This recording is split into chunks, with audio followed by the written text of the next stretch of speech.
Hello friend, I am Deepak Kumar, NET JEST and GATE qualify.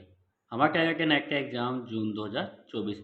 तो आज हम बात करने वाले हैं calculation of CFSC means crystal field stabilization energy.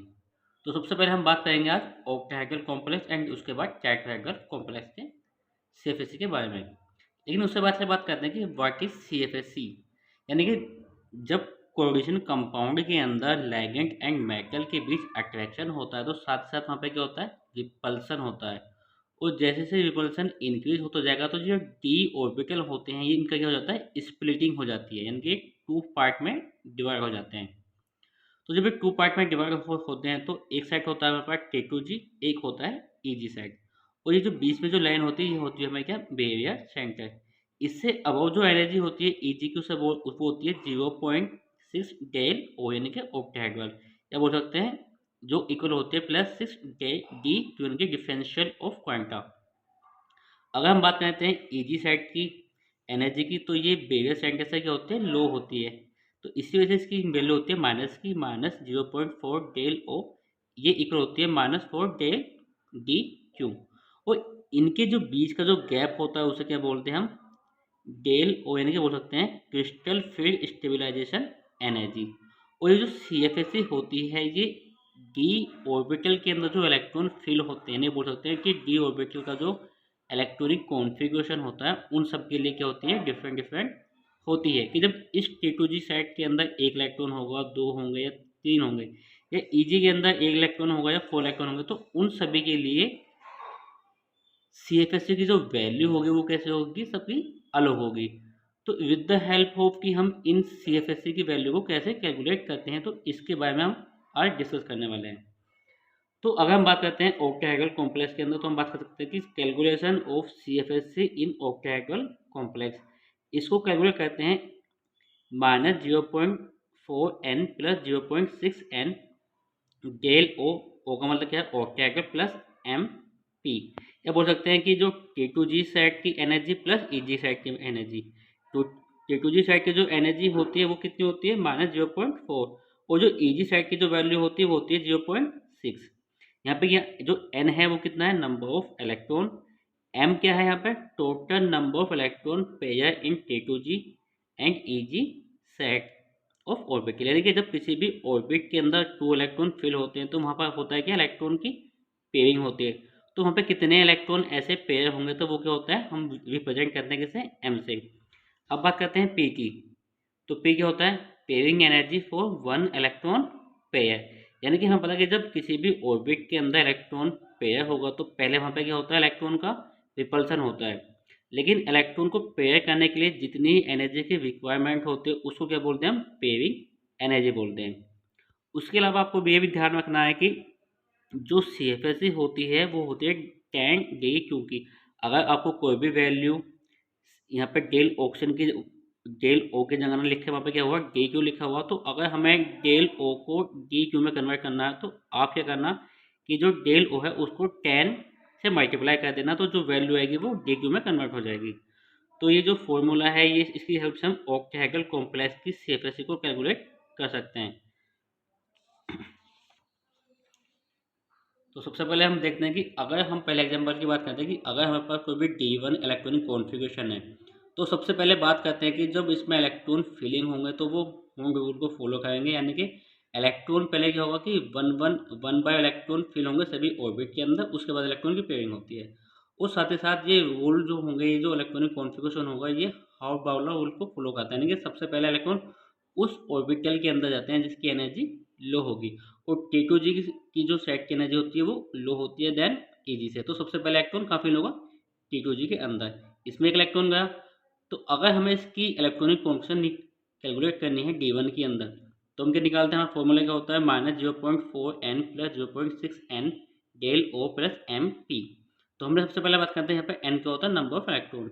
तो हमने देखा कि जो -0.4 है इसके अंदर वन इलेक्ट्रॉन है, तो यहाँ मल्टीप्लाई किससे होगी, वन से, प्लस 0.6 इसके अंदर कोई भी इलेक्ट्रॉन नहीं है तो यहाँ पे कितना आ गया, 0 plus del O plus M. यानी कि एम क्या था, नंबर ऑफ इलेक्ट्रॉन पेयर। तो यहाँ पे कोई भी इलेक्ट्रॉन पेयर नहीं होता तो यहाँ पे क्या होगा, 0। तो इसी वजह से ये जो पोर्शन होगा ये कैसे हो जाएगा, यहाँ पे 0। और यहाँ पे हमारे पास वैल्यू किससे आएगी, -0.4 डेल ओ। या अगर हमें इसको डी क्यू में कन्वर्ट करना है तो हमें क्या करना है, सिर्फ इसको 10 से मल्टीप्लाई कर दो तो ये वैल्यू जो होगी इसमें डी क्यू में कन्वर्ट हो जाएगी। तो हम बोल सकते हैं अगर हमें डेल ओ में दिखाना हो तो ये आएगी -0.4 और अगर डी क्यू में दिखाना तो ये आएगी -4। तो ये क्या है D1 इलेक्ट्रॉनिक कॉन्फ़िगरेशन की CFSC वैल्यू। तो इसी प्रकार हमने D1 से लेकर D8 तक की जो इलेक्ट्रॉनिक कॉन्फ़िगरेशन वैल्यू होगी वो कितनी कितनी होगी वो हमने यहाँ पे शो की हुई है। लेकिन उसके अलावा यहाँ पे हमारे पास दो लैगेंड हो सकते हैं, एक वीक लैगेंड एंड एक स्ट्रॉन्ग लैगेंड। तो सबसे पहले हम बात करते हैं वीक लैगेंड की। वीक लैगेंड में क्या होगा कि जो इलेक्ट्रॉनिक जो फीलिंग होगी वो हाफ बाउ एंड फुल रूल के अकॉर्डिंग होगी, यानी कि पहला इलेक्ट्रॉन लो एनर्जी वाले सेट में जाएगा, उसके बाद हाई एनर्जी वाले में। उसके अलावा साथ ही साथ इलेक्ट्रॉन पहले सभी ऑर्बिट के अंदर फिल होंगे, उसके बाद इलेक्ट्रॉन की पेयरिंग होगी। अगर हम D1 की बात करते हैं तो इलेक्ट्रॉन यहाँ पे फिल होगा, इसकी वैल्यू कितनी आएगी 0.4। अगर DQ होगा तो इसमें भी क्या होगा, इसमें कि दो इलेक्ट्रॉन यहाँ पे जाएंगे K2G साइड के अंदर, और इसकी जब हम इसको कैलकुलेट कर देंगे तो इसकी वैल्यू आएगी 0.8। ऐसे जब 3 इलेक्ट्रॉन होंगे तो पहले 1/1 इसमें गया एक, इसमें एक इलेक्ट्रॉन जाएगा इसमें, तो तीनों इलेक्ट्रॉन किसके अंदर है K2G के अंदर, तो वैल्यू कितनी आएगी 1.2। अब बात करते हैं अगर हम D4 के, जब 4 इलेक्ट्रॉन होंगे तो पहले 1/1 होम रूल के अकॉर्डिंग सभी ऑर्बिट के अंदर इलेक्ट्रॉन जाएंगे, इनके 1, 2, 3 एंड 4। और जब इसकी हम CFS कैलकुलेट करते हैं तो आएगी 0.6। उसके अलावा जब 5 इलेक्ट्रॉन होंगे तो सभी ऑर्बिट के अंदर इलेक्ट्रॉन फिल हो जाएंगे, इनके 1, 2, 3, 4 एंड 5। इसकी वैल्यू आएगी 0.0, जो कि 6 की जो 6 जब 3 की मल्टीप्लाई होगा, जो जब 4 की मल्टीप्लाई 3 से होगी तो कितनी वैल्यू आएगी 12, और जब 6 की 2 से होगी तो भी कितनी आएगी 12। तो वहाँ पे क्या हो जाएंगे, दोनों वैल्यू 0 हो जाएगी। लेकिन अगर हम बात करते हैं D6 के अंदर जब 6 इलेक्ट्रॉन होंगे तो पहले क्या होगा, इलेक्ट्रॉन फिल हुआ, एक इलेक्ट्रॉन यहाँ पे गया, दूसरा यहाँ पे, तीसरा यहाँ पे, चौथा 5 एंड 6 इलेक्ट्रॉन जो होगा, फिर 6 जब इलेक्ट्रॉन 6 आएगा तो ही क्या होगी इलेक्ट्रॉन की पेयरिंग, क्योंकि सभी क्या हो गए इलेक्ट्रॉन ऑर्बिट के अंदर फिल हो गए। अब क्या होगी इलेक्ट्रॉन की पेयरिंग। उसके अलावा जब इसकी CFC वैल्यू को कैलकुलेट करते हैं तो वैल्यू कितनी आएगी 0.4। बट साथ ही साथ क्या हुआ, यहाँ पे इलेक्ट्रॉन की पेयरिंग हुई है, कितने इलेक्ट्रॉन हुए पेयर, एक इलेक्ट्रॉन पेयर, तो इसी वजह से यहाँ पे क्या आएगी 1। अगर आपको एग्जाम में क्वेश्चन मिलता तो वो अगर वो आपसे पेयरिंग एनर्जी भी पूछता तो वहाँ पर वो आपको पेयरिंग एनर्जी देगा। तो आपको जब उस टाइम ये कहना कि अगर उसने आपको पेयरिंग एनर्जी दी है तो अगर एक इलेक्ट्रॉन पेयर हुआ तो उसकी 1 से उसकी जो एनर्जी दी होगी उससे 1 से मल्टीप्लाई होगी।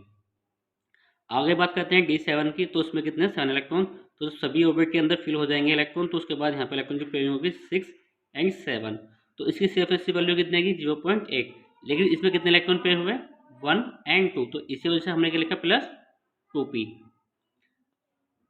उसके बाद में कितने D8 इलेक्ट्रॉन, तो सभी के अंदर 5 ऑर्बिट के अंदर जाएंगे, फिर 6 से इलेक्ट्रॉन पेयरिंग होगा 6, 7, 8, तो इसकी CFSC वैल्यू कितनी आएगी 1.2 एंड +3p, इसके अंदर 3 इलेक्ट्रॉन क्या हो गए पेयर हो गए।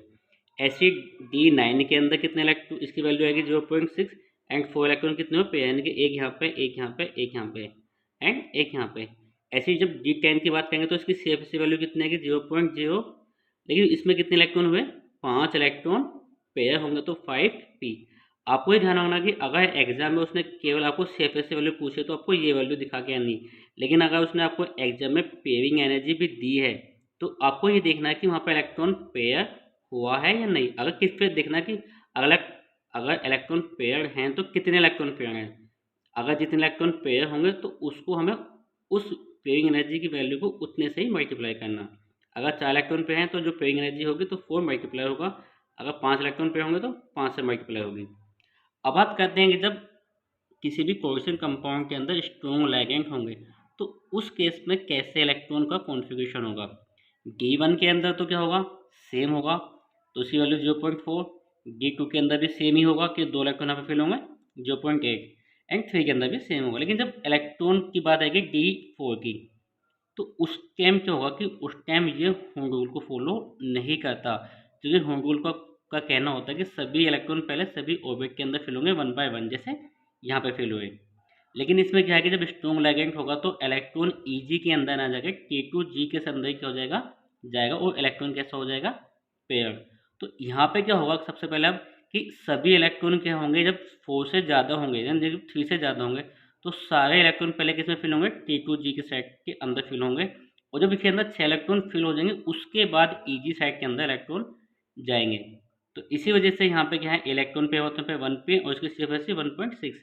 और जब हम बात करते हैं D5 की, तो यहाँ पे 1 2 3 4 5 इसकी CF होते हैं 2.0 और प्लस 2p, यानी कि कितने इलेक्ट्रॉन पेयर है 2।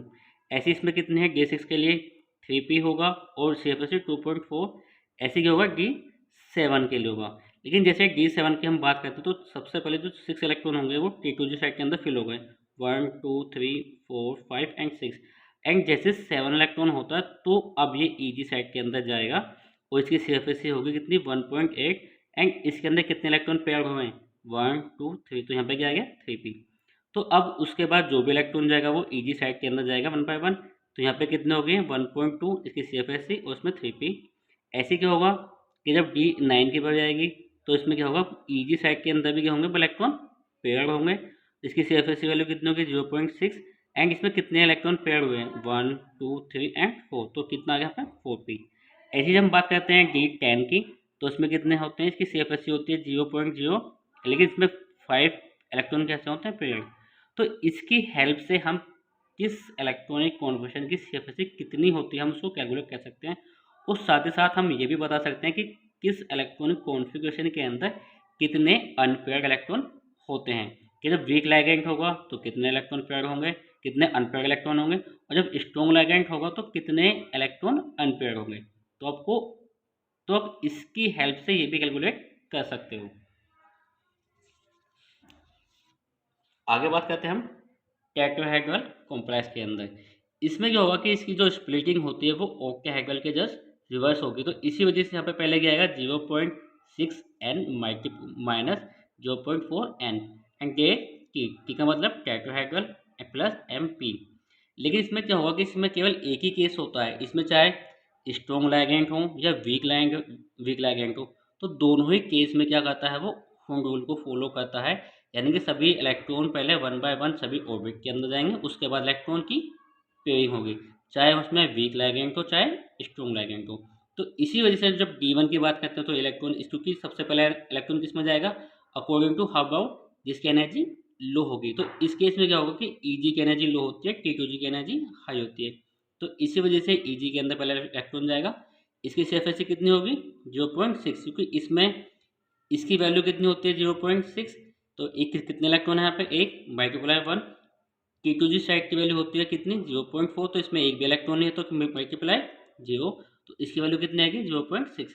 ऐसे जब D2 की बात करेंगे तो दोनों इलेक्ट्रॉन यहाँ पे, इसकी वैल्यू कितनी आएगी 1.2 डेल टी। जब D3 की बात करते हैं तो तीनों इलेक्ट्रॉन पहले इसमें फिल हुआ इसमें, and according to home rule कि जब इलेक्ट्रॉन पहले सभी ऑर्बिट के अंदर फिल होंगे उसके बाद इलेक्ट्रॉन की पेयरिंग होगी, क्योंकि यहाँ पे चाहे स्ट्रॉन्ग लिगेंड हो या वीक लिगेंड हो वो होम रूल को फॉलो करते हैं। तो जब D3 की बात करते हैं उसकी वैल्यू 0.8 डेल टी होगी। ऐसे D4 के अंदर भी 1 बाय इलेक्ट्रॉन पेयरिंग होगी, उसकी वैल्यू कितनी होगी 0.4 डेल टी। ऐसे क्या होगा जब हम बात करते हैं D5 की, तो ये क्या होता है कि यहाँ पे 2 इलेक्ट्रॉन, यहाँ पे 3 इलेक्ट्रॉन, 6 मल्टीप्लाई 2 12 एंड 3 मल्टीप्लाई 3 वो 4 मल्टीप्लाई 3 कितना 12। तो इसी वजह से इसकी वैल्यू कितनी आएगी 0.0 डेल टी। लेकिन जैसे हम D6 की बात करते हैं, जैसे 5 इलेक्ट्रॉन इन 5 ऑर्बिट के अंदर फिल होंगे, तो जो 6 इलेक्ट्रॉन होगा वो क्या होगा उसमें इलेक्ट्रॉन की पेयरिंग होगी। तो इसी वजह से यहाँ पे क्या होगी CF 0.6 del T plus 1 P, क्योंकि एक इलेक्ट्रॉन क्या हुआ इसके अंदर पेयर हुआ है। ऐसे जब D7 की बात करेंगे तो इसकी CF 1.2 एंड इसमें 2 इलेक्ट्रॉन पेयर होंगे। जब D8 की बात करेंगे तो इसकी CF 0.8 एंड 3 इलेक्ट्रॉन पेयर होंगे। D9 में 0.4 CF प्लस 4 इलेक्ट्रॉन कितने होंगे पेयर होंगे। ऐसे D10 के अंदर क्या आएगी CF 0.0 एंड 5 इलेक्ट्रॉन पेयर। तो ये ध्यान रखना जब हम D5 की बात करते हैं या D10 की बात करते हैं तो दोनों में क्या होती है CF 0.0 होती है। बस ये ध्यान रखना कि जब टेट्राहेड्रल की बात करते हैं तो चाहे स्ट्रॉन्ग लिगेंड हो या वीक लिगेंड हो, दोनों में क्या होता है वो होम रूल को फॉलो करता है, हार्बर को फॉलो करता है। यानी कि उसमें इलेक्ट्रॉन की पेयरिंग नहीं होती है, वो तभी पेयर्ड होंगे जब सभी ऑर्बिट के अंदर पहले इलेक्ट्रॉन 1 बाय 1 फिल हो जाएंगे, उसके बाद इलेक्ट्रॉन क्या होगा पेयर होगा, जहाँ पे 6 इलेक्ट्रॉनों की बात होगी, यानी कि जब D6 का केस होगा। तो इसकी हेल्प से हम टेट्राहेड्रल कॉम्प्लेक्स कंपाउंड के अंदर CF को कैलकुलेट कर सकते हैं और साथ साथ बता सकते हैं कि किस कॉम्प्लेक्स कंपाउंड में कितने अनपेयर्ड इलेक्ट्रॉन होते हैं। अगर हम किसी भी कंपाउंड के अंदर ये पता कर सकें कि किसमें कितने अनपेयर्ड इलेक्ट्रॉन होंगे, तो उसकी हेल्प से हम किसी भी कोर्सिव कंपाउंड का मैग्नेटिक मूवमेंट भी कैलकुलेट कर सकते हैं, जिसका फॉर्मूला होता है under root N N plus two bracket बंद पी एम। पी एम की यहाँ ये यूनिट है, इसका फुल फॉर्म होती है बोर मैग्नेटॉन, जहाँ पे एन क्या होता है नंबर ऑफ अनपेयर्ड इलेक्ट्रॉन। तो हम इस फॉर्मूले की हेल्प से ये किसी भी कोरिलेशन कंपाउंड का मैग्नेटिक मूवमेंट बता सकते हैं, अगर हमें कि उस कोरिलेशन कंपाउंड में कितने अनपेयर्ड इलेक्ट्रॉन हो, अगर हमें ये ज्ञात हो, इसका पता हो। अगर हम बात करते हैं कि हमारे पास D1 का केस है, तो उसमें क्या है, एक अनपेयर्ड इलेक्ट्रॉन होगा, तो यानी कि n की वैल्यू कितनी होगी 1, तो हमने ये लिखा 1, 1 प्लस 2, तो कितना हो गया 3, 3 की मल्टीप्लाई कितनी होगी 1 से, तो कितना आएगा अंडर रूट 3। तो इसका जो रूट होगा अंडर रूट 3 का, तो वो कितना होगा 1.73 BM, यानी कि BM जो होती है इसकी यूनिट बोर मैग्नेटॉन। तो यहाँ पे हमने कुछ एक वो किया हुआ है कि हमने सभी जब अनपेयर्ड इलेक्ट्रॉन कितने कितने होंगे तो उनकी मैग्नेटिक मूवमेंट कितना होता है, ये हमने यहाँ पे शो किया हुआ। अगर एक अनपेयर्ड इलेक्ट्रॉन होगा तो उसका मैग्नेटिक मूवमेंट कितना होगा 1.3 1.73। अगर D2 का केस है तो उसमें दो इलेक्ट्रॉन अनपेयर्ड होंगे, उसका रूट होता है 2, उसका रूट होता है 8, और वैल्यू कितनी होगी, इस रूट का वैल्यू होती है 2.83। जब D3 का केस होगा तो तीन इलेक्ट्रॉन अनपेयर्ड होंगे, उसकी वैल्यू होगी अंडर रूट 15, और इसका रूट होता है 15 का 3.87। अगर D4 का केस होगा तो उसमें फोर अनपेयर्ड इलेक्ट्रॉन होंगे, रूट होगा कितना 224, और इस रूट की वैल्यू होती है 4.9। अगर D5 का केस है तो उसमें पाँच ही अनपेयर्ड इलेक्ट्रॉन होंगे, उसका वैल्यू होगी अंडर रूट 35, और इस रूट की वैल्यू होती है 5.92। अगर हम बात करते हैं D6 की, तो उसमें क्या होंगे, चार अनपेयर्ड इलेक्ट्रॉन होंगे, क्योंकि वहाँ पे एक इलेक्ट्रॉन क्या होगा, पेयर होगा। तो उस केस में क्या होगा कि जैसे सेम यहाँ पे 4 इलेक्ट्रॉन अनपेयर्ड थे, ऐसे यहाँ पे भी 4 इलेक्ट्रॉन थे अनपेयर्ड, तो उस पर क्या होगा, इसकी रूट वैल्यू होगी 24, और इसकी वैल्यू कितनी होगी 4.9। ऐसे जब D7 का केस होगा तो उसमें तीन इलेक्ट्रॉन पेयर होंगे, उसकी वैल्यू होगी रूट 15, और इस 15 की वैल्यू रूट 15 की वैल्यू होगी 3.87। ऐसे D8 में कितने होंगे, टू अनपेयर इलेक्ट्रॉन होंगे, इसकी वैल्यू होगी रूट 8, और इसकी वैल्यू रूट 8 की वैल्यू होती है 2.8। ऐसे D9 में कितना होगा, एक इलेक्ट्रॉन अनपेयर होगा, उसकी वैल्यू होगी रूट 3, और उस रूट 3 की वैल्यू होती है 1.7। या आप इसके अलावा एक ट्रिक ये है कि अगर जिसमें जितने इलेक्ट्रॉन अनपेयर होंगे, अगर एक है तो उसकी वैल्यू 1.7 होगी, अगर दो हैं तो 2 पॉइंट समथिंग होगी, थ्री हैं तो 3 पॉइंट समथिंग वैल्यू होगी, फोर इलेक्ट्रॉन अनपेयर है तो 4 पॉइंट समथिंग होगी, अगर 5 होंगे तो 5 पॉइंट समथिंग। क्योंकि अगर होगा कि अगर एग्जाम में बहुत से ऐसा होता है कि हमारे पास इतना टाइम नहीं होता कि हम उसको कैलकुलेट कर सकें, तो आप उस टाइम ये करना कि जितने अनपेयर इलेक्ट्रॉन हो, अगर 4 अनपेयर इलेक्ट्रॉन हो तो उसमें आप ये वैल्यू देख रहे हैं कि उसमें कौन सी वैल्यू 4 पॉइंट समथिंग है, तो उस वैल्यू को टिक लगा के आ जाना। ऐसे जब 5 अनपेयर इलेक्ट्रॉन है तो 5 उनमें से कौन, चार ऑप्शन में कौन सी ऐसी वैल्यू है जिसमें 4 पॉइंट समथिंग है, तो उसको टिक लगा के आना। तो ये ध्यान रखना कि जिसमें जितने अनपेयर इलेक्ट्रॉन होंगे उसमें उसकी वैल्यू उतने ही क्या होती है पॉइंट के आगे। वैसे 1 point something, 2 point something, 3 point something, 4 point something हो गया, ऐसे 5 पॉइंट समथिंग। तो आप इस ट्रिक से भी अपना टाइम को मतलब कम टाइम में ज़्यादा क्वेश्चन सोल्व कर सकते हो। तो आज हमने बात की कि ऑक्टाहेड्रल एंड टेट्राहेड्रल के अंदर कैसे हम क्रिस्टल फील्ड डिस्ट्रीब्यूशन एनर्जी को कैलकुलेट करते हैं, और साथ ही साथ अगर हमें पता है कि किस कंपाउंड के अंदर कितने अनपेयर्ड इलेक्ट्रॉन हो, तो उसमें हम कैसे मैग्नेटिक मूवमेंट को सोल्व कर सकते हैं। उसके अलावा मैं आपको ये बता दूं कि अगर एग्जाम में उसने पूछा कि इसका मैग्नेटिक मूवमेंट क्या होगा, कि आपको उसने कोई भी कोरिलेशन कंपाउंड दिया तो पूछा कि इसका मैग्नेटिक मूवमेंट क्या होगा, तो उसमें क्या होगा कि आपको जो इलेक्ट्रॉनिक कोरिलेशन जो फिल करना है कि भाई पहले सभी ऑर्बिट के अंदर फिल होंगे इलेक्ट्रॉन, क्योंकि उसमें क्या होगा कि उस डी ऑर्बिटल की स्प्लिटिंग नहीं होगी, तो आपको उस हिसाब से इलेक्ट्रॉन फिल करने हैं वन बाय वन ऑर्बिट के अंदर। लेकिन अगर उसने आपसे पूछा है कि इसका मैग्नेटिक मूवमेंट क्या होगा इन स्ट्रॉन्ग फील्ड एंड वो strong ligand field and weak ligand field, तो उस केस में क्या करना है आपको, जो डी ऑर्बिटल है उसकी स्प्लिटिंग करनी है। कि उसने किस केस में पूछा, ऑक्टाहेड्रल में पूछा तो उसकी स्प्लिटिंग अलग टाइप से होती है, और अगर टेट्राहेड्रल पूछा तो उसकी स्प्लिटिंग अलग टाइप से होती है।